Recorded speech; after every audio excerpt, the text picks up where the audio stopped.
plaintiff, Mathis Reed, says the defendant is his brother. So when he told him he was getting married in Vegas, he asked him to be his best man. The defendant agreed to be there. However, he's suing because he covered the defendant's hotel room and has yet to be repaid. Defendant Sandrino Green says this is Mathis' third wedding, and when he found out about it, he thought it was a joke.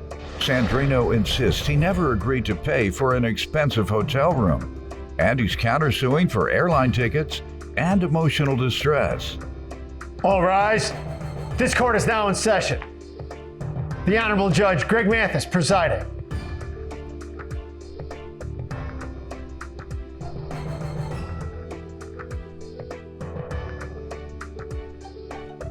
You may now be seated. Start with you. Okay, well, Sandrino, this is my brother, my best friend, all that. Good. But there's two Sandrinos, okay? There's Sandrino, and then there's Paul. Paul is drunk Sandrino, okay? It's what? Drunk Sandrino. So there's a drunk Sandrino and a sober Sandrino. Sandrino, when he's sober, he's Sandrino. When he's drunk, he's Paul. All right, well, that's not my problem. But people do. Right. I object. People do say there's Judge and then there's Greg. But it's not because I drink. So I'm just Jekyll and Hyde. I object. Yeah. Go ahead. So the reason we're here, on April 23rd, my wife and I, we decided we were gonna get married. Whenever something major happens, I call Paul, because he's my best friend. Why not call him? Paul? Right? So I call him on April 23rd, like, okay, me and Pooh, we're getting married. Where's it gonna be? It's gonna be in Arizona, because I live in Arizona now. I'm like, no, we're gonna get married in Vegas. He's like, okay. Where does he live? He lives here in Chicago. Okay. He's like, oh, okay, I'm there with bells on. Why do I expect him not to be there? He's my brother. He's always there. Mm-hmm. My first wedding, I called him the day of the wedding. He's there. You see what I mean? Another one? Just two? No, this is my third wedding. Oh, man, and go broke going to your wedding. No, my first two was here. I lived in Chicago at the time, so he was there. Go ahead. So he asked when the wedding gonna be. We tell him July 4th, and this is in April. So I was in constant contact April, with him. you tell him July 4th, okay. Right. What does he say? He say, I'm there. Okay. What else he gonna say? I'm there, let's go. He say, I'm broke, this is the third time. But that's not a worry, because he's fine. You get what I mean? Mm-hmm. So I call him, kept in contact with him throughout the time, you know, making sure he had his clothes, because he's my best man, make sure he had his clothes together, make sure everything was set. I told him at the time, we're getting an Airbnb. The reason for the Airbnb, because we had a lot of people coming from out of town, and I didn't want everybody to have to get hotel rooms. Cut the cost down. You were gonna have everybody stay in one house? Yeah, it's Airbnb. With you and your wife? Yeah, it's true. You know how messy that would have been? Not really. It wouldn't have been bad. How many people? It was only 16. 16? Yeah, we had 8 rooms. It was a nice mansion. It would have been nice. Go ahead. We would have been away from everybody. Anyway, so around the time of, I want to say around June 23rd, they canceled my Airbnb. After I got a head count, that's when I told him, I'm like, Drino. How much was he supposed to pay his portion? $200 a night. How many nights? We were there from the 1st through the 6th. What was he scheduled? How long were you scheduled to be there? We were scheduled from the 1st through the 6th. And that would have been 5 overnights for him, or 6 overnights? 5 overnights. 5, total. so that's $1,000 total. Yes, sir. It's $1,000 he would have owed. Right. See, he can't mess with you without costing thousands. All right, go ahead. It costs to be your brother. So Airbnb ended up canceling the Airbnb 7 days before we. Yeah, you told them 16 people. Yes, they did. Go ahead. So I called everybody that was coming, because it was all family, you know, our kids and things like that. So trying to reach him, I don't reach him. I don't hear from him until the day that we arrive in Las Vegas. Now I'm driving to Vegas, they flew to Vegas. When they get there, I had already, you know, set up some rooms, because I wanted somebody to be able to, I knew he was gonna get there before me. So I wanted him to be able to greet everybody when they got there and, you know, make sure they had know where to go when they got there. When did you tell him you had to change? I tried to contact him when I got the information. June 23rd. June 23rd. But he never called me back. I left him messages, he never Your called me brother, back. your very, very tight brother. Yeah. We love each other, we hang, we talk. Never called me back. And you called and you just leave a message? I left a message, I Did you tried. text him? Huh? Did you text him? I don't want to say I texted him, no. I don't think I did text him. Because this was important. Yeah. Go ahead. It was a big change because you're talking about hotel expenses, and I know that's a big difference. Exactly. So he needed to be notified. Go ahead. So he never gets back in contact with me. Sandrino, when he's sober, he's Sandrino. When he's drunk, he's Paul. All right, well, that's not my problem. But people do. I object. People do say there's Judge and then there's Greg. But it's not because I drink. So just Jekyll and Hyde. I object. Plaintiff Massey Reed is suing his brother, who says when he found out Massey was getting married for a third time, he thought it was a joke. Let me get some background from you and your take on things. Exactly as he said, it's my brother, best friend, love him. But this guy with this wedding thing, the first one, it was a bet, Your Honor. And he literally called me that day. The second one, he called me. Now we're here to this third one. And I'm not coming to any more of your weddings. Let's just That's right. There's 3 strikes and you're out. 3 strikes and he's out. As he did state, he called, actually it was early in the morning, called me, said, yeah, you getting married? I hung up on him. Quit playing. I did, cause this is leading up. I hung up on him. Called me back with his wife now on pretty much Facebook. I say, whatever. Yeah, well, when is it? I'll get back to you. You didn't do it like that, right? Okay. I didn't, it was early in the morning, but I didn't, Okay. I say, well, I'll give it back, they'll get back to me with the date, basically. Early in the morning. Okay.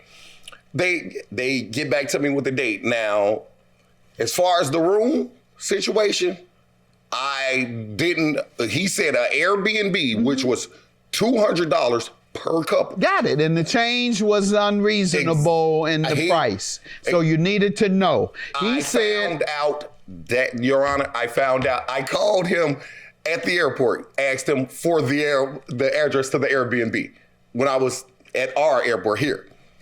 He said, call me when you get to Las Vegas. I called him at the airport when I got to Las Vegas. He told me, go to the Luxor. So I went to the Luxor under the assumption that maybe it was. So I stood in the line and there was I asked for the Reed party. No. Okay, well, how about my name? No. I get out the line. I call him. He said, let me call you and I'll call you right back. And then he's like, okay, well, just go there, and go where? Go back up to the desk because we had to get out of the line. I thought you meant go there. We were there. We were there, just there with nowhere to go, basically. And it's like, get out and he called me back like, okay, well, you can go to the desk now, and. Like I said, I don't owe him this money. Would you have gone on the trip knowing that you had to pay the hotel fee? No, I would not. Why? Not at that time. My finances. Okay. My finances. And how often do you all talk? Daily. Typically. Typically daily at the. Is that about right? I'd say at the most. A lot. He said he called you from June 23rd up through the time of the trip. Fictitious. I found out when I got to Las Vegas about the hotel. So the day before you got on the plane, you didn't know? No.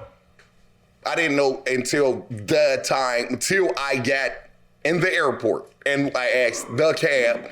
I asked, where is the Airbnb? Yeah, sir, and you didn't text him. He is your brother. You talk to him every day. Now you're saying since June 21st, you all couldn't talk to June 23rd. Oh, let me stop. Why do you think that is?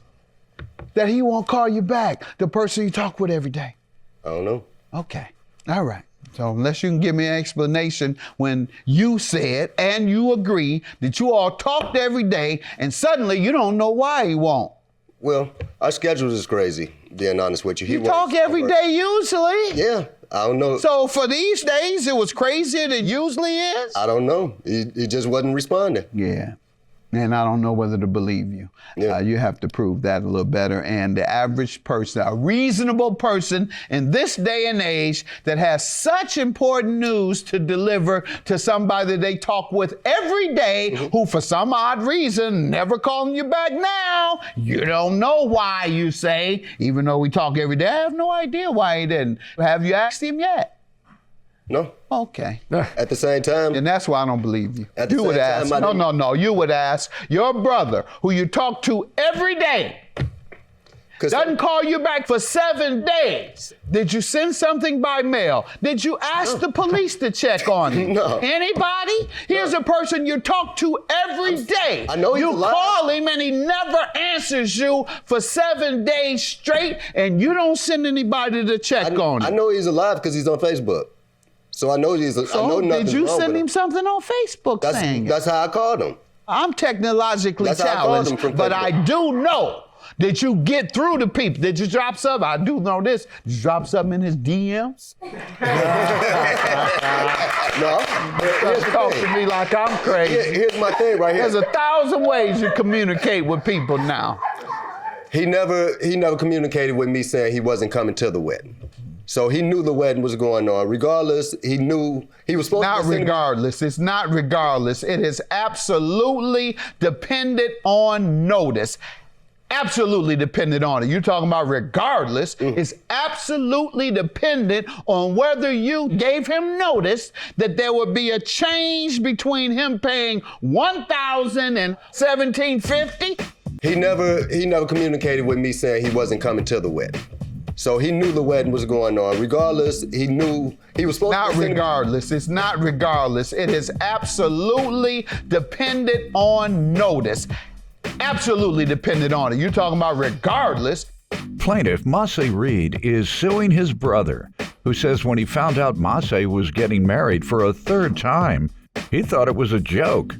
It sounds unreasonable for you to say you talk to him every day, but for 7 days straight, you can't reach your brother and you don't send anybody to check on him. You don't reach out on other means of communication, DM, Facebook, Instagram, text, letter in a bottle. And so my point I was making is that you increase this man's fee without notice. And you have to prove to me that you gave him notice, and you have not. That is what is required for you to win this case. Okay. And I have to either believe, if there's no evidence that gives me a clear and convincing insight, then I have to go on credibility of the witnesses and what I'm hearing in my own ears. So yes. The thing is, he was supposed to originally be sending money, even if it was $1,000, be it $400. Okay. When was he supposed to send? He was supposed to send that prior to me ordering it. You know the month or the date? So around May, him and his girl called me and said, okay, so we gonna send them. That's when they finally actually confirmed. We gonna send the money for the Airbnb. How much the Airbnb? I said, bro, it's gonna be $200 a night. I said, when I confirm the hotel, when I confirm everything, I'm gonna contact you and let you know. We never ever talked about money no more. You see what I mean? He never sent it? He never sent it. Why didn't you ask him that? You have a problem communicating with your best friend that you talk to every day. We be like that, because like I said, it's two different Drinos. You have to figure out which Drino you're talking to. If you're talking to drunk Drino. Both Drinos can count. Yeah, kinda. The thing is, if you're talking to drunk Drino, he's down for whatever. Did you fail to pay any deposit? Most people, it is reasonable that they would require a deposit to reserve a room for you somewhere where there's going to be 16 people otherwise there. He has to assign the rooms to people, 2 in this room because we have 16. Oh, it's down to 14 because I haven't gotten the money from, which name? Sandrino. Who pays? Pedro. Pedro, okay. Because Pedro hasn't given me the down payment. So I can't reserve a room for Pedro. I'm going to give these rooms out to other people because Pedro hasn't given his deposit. So you've already indicated your lack of responsibility for your accommodation by not putting a deposit down that he asked for in May. Why didn't you give him a deposit? Never asked. This is exactly like he said. He said he was getting Airbnb. No. We talked about that. I'm talking about deposit. He says he asked for one. That sounds like what a reasonable person does, and that is what is the case in most instances when somebody is renting a house, particularly if they got 16 people, they're going to want some money to be able to depend on you. But if you're the best man and you're the person you talk to every day, you're going to trust him. And again, Your Honor, I wasn't even the best man. I didn't even get a chance to get into And secondly, you stayed in the room. Didn't you know how much it was going to cost, the hotel room that you stayed in? I gave him the bill before he... Quiet! No, he never gave me the bill. He didn't say anything. Sir, you never gave him the bill or told him how much it would be? Sure did. So before he disappeared from Vegas, because we're all going to the pool. I'm like, okay, Drino, I'm like, I need some money from you. He like, money for what? Did you tell him how much the hotel room would be? No, because I was only going to have him pay the $200 a night because it was a little bit of an inconvenience. So how did it change to $1,750 now? Because he didn't pay me anything at all, which caused other things to happen. All right. He depended on that $1,000 charge. That's what you said you were going to charge him. Even after getting a hotel, you were only going to charge him $1,000. Let's get to the airline tickets. How does he owe you for that? So as a result of that, I had to start borrowing money from other people to get my kids back home because I didn't have the money in my account. If you didn't spend your money up, you wouldn't have. No. You the one spent your money up. Yeah, I had to You can't say because I spent my money on other things and you didn't do what I asked you to do, therefore you owe me. Well, I mean, had he gave me $500, had he gave me anything, I wouldn't have to borrow money from other people. You see what I mean? No, I mean, I don't see what you mean at all. The fact you may is, have had to borrow the money because you shot it away on the craps table. I don't know why you had to borrow it, and we can't conclude you were broke because of him. Well, you can't blame him for being broke, sir. Save more money before you get married. That's one good piece of advice to you. Don't get married if you can't afford 2 airline tickets for your children. 3 airline tickets for your children. Don't get married. All right. To viewers, if you can't afford your children's ticket to the wedding, don't do it. All right, because afford means if you lose some money, you can still meet your responsibility. Well, the thing was, not being able to afford, meaning you get right up to the edge of your responsibilities, and any little thing that extra money, it throws you off. You couldn't afford it in the first place. Well, that's because what about the airline tickets, sir? Did you ever agree? Of course you didn't agree to pay for these. Emotional distress, is that the same reason, sir? For the most part. All right. The reason for the Airbnb, because we had a lot of people coming from out of town, and I didn't want everybody to have to get hotel rooms. Cut the cost down. You were gonna have everybody stay in one house. Yeah, it's Airbnb. With you and your wife? It wouldn't have been bad. How many people? It was only 16. 16? Yeah. Plaintiff Massey Reed is suing his brother, who says when he found out Massey was getting married for a 3rd time, he thought it was a joke. And your counterclaim $3,200, how does he owe you for tickets and emotional distress? Because I wasn't, like I said, I wasn't go. I came under the assumption of I was the best man, you know. So he said you have to go. I wasn't the best man. He forced you? Yeah, basically. And because you were the best man is why you went? Actually, because Did you tell him he had to be the best man? He didn't have, he in fact wasn't because he was drunk. Sir? Not in the whole truth. Why weren't you the best man? He had someone else. I was in the wedding. Who was the person? Our other brother. Is that true? Yeah, because was he still in the wedding? Yes. Why wasn't he the best man? Like you had led him to believe he would be. Because he couldn't stand. He couldn't stand. So why did you have him in the wedding at all? Because he's still my brother. All right, so keep him as best man if he's still your brother. No. He couldn't stand to be in the wedding either. What's the difference? People are looking at him drunk as best man. No. They were looking at him drunk as a groomsman. I will grant you $1,000, which is the amount you told him it would be for the Airbnb. You could not communicate with him, you say, for 7 days.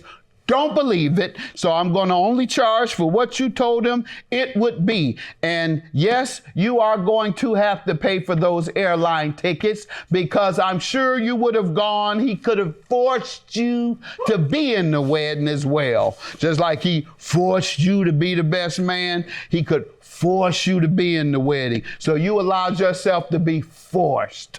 All right, and so when a person allows themselves to be forced and manipulated, that's on them.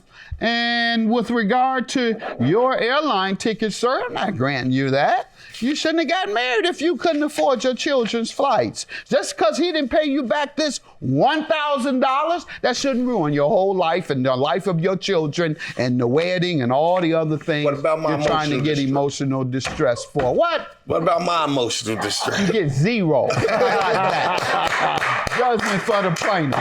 Yours is dismissed. I'm appalled. What? Oh, I'm very appalled. So something's wrong with you, bro. Oh, something's that's wrong all with right. you. But it's cool. I'm gonna call you Wednesday. Wednesday. What's today? Okay.